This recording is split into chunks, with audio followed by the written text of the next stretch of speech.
dans l'immensité de ce grand ciel gris. Je suis silence abandonné. Je suis la glace qui craque sous la pesanteur de nos vieilles histoires égarées. Je cherche cette chose que j'ai perdue, quelque part entre le point d'origine et le point de suspension. Et dans la neige blanche, rouillent les débris d'un ancien combat. J'ai dans la main les racines que j'ai arrachées pour permettre à quelque chose d'autre de pousser. Un semblant de paix, après un long cri. Mais maintenant que je suis ici, plantée au beau milieu de ce jardin de ruines, je ne sais plus. Lequel est venu en premier, l'arbre ou le pépin? Parce que j'ai quelque chose pris dans la gorge, parce que j'ai dans le ventre une envie qui brûlerait des forêts entières. Mais quand j'ouvre la bouche, il n'y a rien que ce souffle glacé, barbelé qui en sort. Parce que je voudrais bien retracer les pointillés qui jadis nous reliaient. Mais je crains que la sécheresse de nos hivers accumulés empêcherait l'encre de couler. Ici, il fait bien trop frais pour s'endormir. Ici, on se collerait plus si c'était pas de mes nombreuses épines. Mais c'est tout ce qui me reste pour me convaincre que je l'ai pas toute rêvé. Et puis mes doigts cherchent à découper ce ciel en miettes pour pouvoir en faire des confettis. Des confettis de toutes les couleurs que je pourrais lancer dans les airs. Parce que moi, je préfère rester debout en faisant la fête plutôt que de m'écrouler.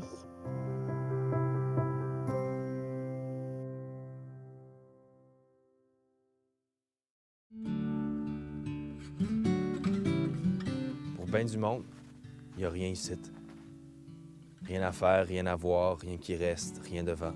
Rien. Puis c'est mieux de même. Parce que ça nous permet d'habiter, nous autres, comme on veut, comme on peut, notre désert de neige. De construire des forts pour nos histoires de héros. Des patinoires à la hausse, avec Sidney Crosby Laplante puis Maurice Richard Racine pour scorer, quand le hockey n'a pas d'âge. Puis que tout le monde sort gagnant, que nos pelles deviennent des Zamboni, que tout le monde qui veut pas jouer switch le pick-up pour des crazy carpets, le patin pour des raquettes, pour des skis, quand on va rejoindre un camp dans le bois où il y a la chaleur du feu, les joues rouges de froid, puis des fois même des jeux de langue, si on veut. Ça, tout ça, c'est là, puis c'est rien, en même temps. Ça t'offre pour une saison, puis après, le désert fond, se remplit d'autres vides pour mieux revenir à un moment donné. Le monde a raison. À bien des égards, il n'y a rien ici, jusqu'à ce que tu arrêtes, avec le temps, pour regarder les traces ou en laisser, jusqu'à ce que tu arrêtes, pour créer ce qui est là, pour rester.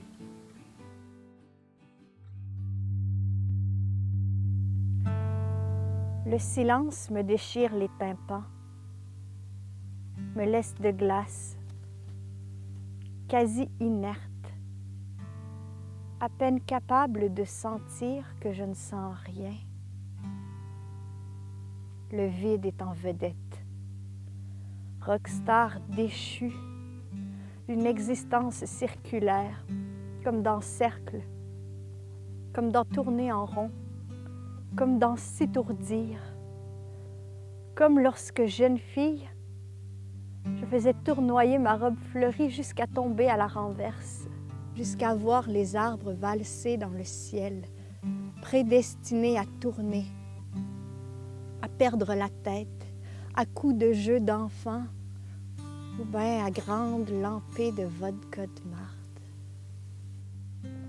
Le vide. Devant moi, le jour bleu me ramène à la terre gelée sur laquelle je me tiens debout, dans un équilibre précaire, espérant voir mes orteils se transformer en racines. J'aimerais ça y croire. Tu sais, croire juste un peu, des fois, tout court. Peux-tu croire, toi, mon ami, croire comme dans les yeux fermés, comme dans certitude, comme dans indubitablement. Je voudrais, j'essaie. Je peux pas croire que je crois pas, même pas un tout petit mini peu. Même ici, les deux pieds sur cette terre qui m'a vu naître, sur cette terre qui me verra sans doute mourir. Même dans l'attente infinie de me voir m'enraciner, c'est le néant, le silence. C'est le vide qui gagne. Et moi, je le laisse célébrer sa victoire.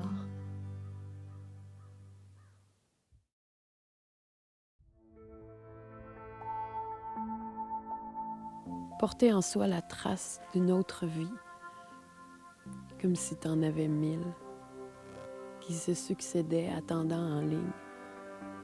Porter en soi l'écho, le murmure d'un son qui jadis emmenait la joie, comme ces chansons que l'on met pour se donner du courage, pour arrêter le temps. Porter en soi la trace, avoir les autres en portrait parfait, et le souvenir indélébile, la marque que l'on laisse, sans adresse de retour, sans instruction. Que faire de toute cette vastitude? J'aurais dû commencer par un point cardinal. C'est sûrement la façon de savoir un peu, faute de preuves, de trajet sur une carte, de papier officiel. Je n'ai jamais vraiment voulu partir, mais il fallait qu'on en parle. Exulter le frisson, colmater les mois. Ces matins gris où l'existence se lève avant toi. Ces matins mornes de poids mort vertical. Quand le nord s'est poussé, trop occupé à fabriquer le givre, trop orgueilleux pour le vertige, grand partisan du calme plat. Quand l'Est te manque, sa frime et ses éclats d'adolescent fier, sa shape et son angle qui catchent la lumière, les débuts bafouillants de toutes ces journées neuves. Quand le Sud t'appelle sans que tu saches pourquoi, tout fardé comme celle qui t'aurait sacré là, le symbole de l'exil, l'ivresse des open bars, lieu de choix du soleil et des road trips en char. Il ne reste que l'Ouest pour ce qui se termine, ces airs de cow-boy, de fumée et de frime. Il t'appelle et t'invite à dormir dans ses bras, mais tu sais qu'aucun d'eux ne veut vraiment de toi. Quand la rose des vents spinne comme une toupie, et tu cherches et tu creuses à travers tes envies, la seule chose que tu sais et qui t'aidera, que tu dois te répéter comme un genre de mantra, peu importe l'endroit sur la carte où tu fuis, ce que tu portes en toi persiste et te suit.